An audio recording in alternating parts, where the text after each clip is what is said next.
നമസ്കാരം. നിയമസഭാ തെരഞ്ഞെടുപ്പിലെ CPM-ന്റെ ഞെട്ടിക്കുന്ന തോൽവിയിൽ തുറന്നു പറച്ചിലുമായി CPM കേന്ദ്ര കമ്മിറ്റി അംഗം കെ ശൈലജ. നിയമസഭാ തെരഞ്ഞെടുപ്പിൽ CPM നേരിട്ടത് നിസ്സാര തോൽവിയല്ലെന്നും ശക്തി കേന്ദ്രങ്ങളിൽ പോലും വലിയ തിരിച്ചടിയുണ്ടായെന്നും കെ ശൈലജ. നേതാക്കളുടെയും പ്രവർത്തകരുടെയും ശൈലിമാറ്റം അനിവാര്യമാണെന്നും പ്രശ്നങ്ങൾ ശ്രദ്ധയിൽപ്പെട്ടിട്ടും പരിഹരിക്കാൻ ശ്രമം ഉണ്ടായില്ലെന്നും ചിന്തയിലെ ലേഖനത്തിൽ കെ ശൈലജ വിമർശിച്ചു. കഴിഞ്ഞ 3 തെരഞ്ഞെടുപ്പുകളിലെ തോൽവി പഠിക്കണം. ഉറച്ചു നിന്നവർ പോലും ഇടതുപക്ഷത്തു നിന്ന് മാറി. പ്രശ്നങ്ങൾ ശ്രദ്ധയിൽപ്പെട്ടിട്ടും പരിഹരിക്കാൻ ശ്രമമുണ്ടായില്ല. നേതാക്കളുടെയും പ്രവർത്തകരുടെയും ശൈലിമാറ്റം അനിവാര്യമാണ്. ഭാഷാ ശൈലിയും പെരുമാറ്റവും ജീവിത രീതിയും പരിശോധിക്കണമെന്നും കെ ശൈലജ ആവശ്യപ്പെട്ടു. ചിന്തയിലെ ലേഖനത്തിലാണ് കെ ശൈലജയുടെ തുറന്നു പറച്ചിൽ. തിരിച്ചുവരവ് അനിവാര്യമാണെന്ന പേരിലാണ് ശൈലജയുടെ ലേഖനം. LDF-ന് 99 സീറ്റിൽ നിന്നും 35ലേക്ക് ചുരുങ്ങേണ്ടി വന്നു. പല ഘടകകക്ഷികൾക്കും ഒരു സീറ്റ് പോലും ലഭ്യമായില്ല. അവർക്കെല്ലാം പഴയ സ്ഥിതി വീണ്ടെടുക്കാൻ കഴിയണം. BJP 3 സീറ്റുകൾ നേടിയത് ഗുരുതരമായ കാര്യമാണെന്നും ലേഖനത്തിൽ പറയുന്നു. തെരഞ്ഞെടുപ്പിലെ തിരിച്ചടി ഉത്കണ്ഠയുണ്ടാക്കുന്ന വ്യതിയാനമാണ്. പ്രശ്നങ്ങൾ യഥാസമയം പരിഹരിച്ചില്ലെന്നും ലേഖനത്തിൽ വിമർശനമുണ്ട്. CPM-ന് അടുത്ത കാലത്തുണ്ടായ സംഘടനാ ദൗർബല്യം മുതലുള്ള കാര്യങ്ങൾ അക്കമിട്ട് നിരത്തിക്കൊണ്ടാണ് ശൈലജയുടെ ലേഖനം. തെരഞ്ഞെടുപ്പ് പരാജയത്തെ ഗൗരവമായി കാണേണ്ടതുണ്ട്. സമരം നടത്തുന്നതിന്, ജനങ്ങളെ അണിനിരത്തുന്നതിന് സഹായകമായ രീതിയിൽ പ്രാദേശികമായും മുകൾ തട്ടിലും അതിശക്തമായ സംഘടനാ പ്രവർത്തനം ചിട്ടയോടെ നടത്തണം.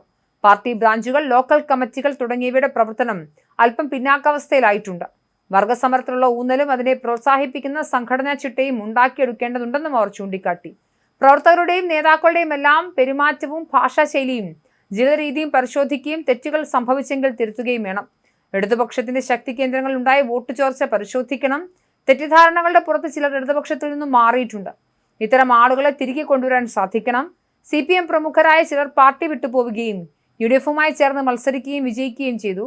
ഇടതുപക്ഷ അനുഭാവികളെയും പാർട്ടി മെമ്പർമാരെയും കാര്യങ്ങൾ ധരിപ്പിച്ച വീഴ്ച തിരുത്തി മുന്നോട്ട് പോകാൻ സാധിക്കണം. നുണപ്രചരണങ്ങളെ അതിജീവിക്കാൻ സാധിക്കണമെന്ന നിർദ്ദേശവും കെ ശൈലജ മുന്നോട്ട് വെച്ചു. മതവിശ്വാസത്തെയും ആരാധനാ സമ്പ്രദായത്തെയും ആരാധനാലയങ്ങളെയും സംരക്ഷിക്കാൻ ഏറ്റവും മുന്നിൽ നിൽക്കുന്നത് ഇടതുപക്ഷമാണ്. ഒരു മതത്തിന്റെയും ആരാധനാലയങ്ങളെ ആക്രമിക്കുന്നതിനോ നശിപ്പിക്കുന്നതിനോ ഇടതുപക്ഷത്തിന് കൂട്ടുനിൽക്കാൻ കഴിയില്ല. വിശ്വാസികൾക്ക് വിശ്വാസവും പ്രാർത്ഥനയും സംരക്ഷിക്കാൻ സാധിക്കണം. അത് ആക്രമിക്കപ്പെടുമ്പോൾ സംരക്ഷണ കവചമായി നിന്നിട്ടുള്ളത് ഇടതുപക്ഷമാണ്, പ്രത്യേകിച്ചും കേരളത്തിൽ. എന്നാൽ അതെല്ലാം മറന്ന് ഇടതുപക്ഷം മതത്തിനും വിശ്വാസത്തിനും എതിരാണെന്ന് ദുഷ്പ്രചരണത്തിൽ വീണു പോകുന്ന കുറച്ചുപേരെങ്കിലും ഉണ്ടാകുമെന്നതാണ് തെരഞ്ഞെടുപ്പ് ഫലം തെളിയിക്കുന്നതെന്നും കെ ശൈലജ പറയുന്നു. മാത്രമല്ല, ജൻസിക്ക് വേണ്ടി ഇടതുപക്ഷ സർക്കാർ ചെയ്ത പുതിയ പ്രവർത്തനങ്ങൾ അവരെ പഠിപ്പിക്കാൻ ഇടതുപക്ഷത്തിന് കഴിഞ്ഞിട്ടില്ലെന്ന വിമർശനവും കെ ശൈലജ മുന്നോട്ട് വെച്ചു. കേരളീയ സമൂഹത്തിൽ വന്നിട്ടുള്ള പരിവർത്തനവും അതിന്റെ ഭാഗമായിട്ടുള്ള പുതുതലമുറയിൽ ഉണ്ടായ മാറ്റവും ഇടതുപക്ഷം സസൂക്ഷ്മം നിരീക്ഷിക്കേണ്ടതുണ്ട്. 2016 8 വയസ്സുള്ള കുട്ടി 2026 വോട്ടവകാശമുള്ള പൗരനായി മാറിയിട്ടുണ്ട്. 2016 മുമ്പുള്ള കേരളത്തെക്കുറിച്ചോ കടന്നുവന്ന പാതകളെക്കുറിച്ചോ പുതിയ തലമുറയിൽ പലർക്കും അറിയാൻ കഴിഞ്ഞെന്ന് വരില്ല. കേരളത്തിന്റെ സാധ്യതകളെക്കാൾ കൂടുതലായിരിക്കും അവരുടെ പ്രതീക്ഷ. അതിൽ കുറവ് വരുമ്പോൾ സ്വാഭാവികമായും ഭരിക്കുന്നവർക്കെതിരെ ചിന്തിക്കാൻ തുടങ്ങും.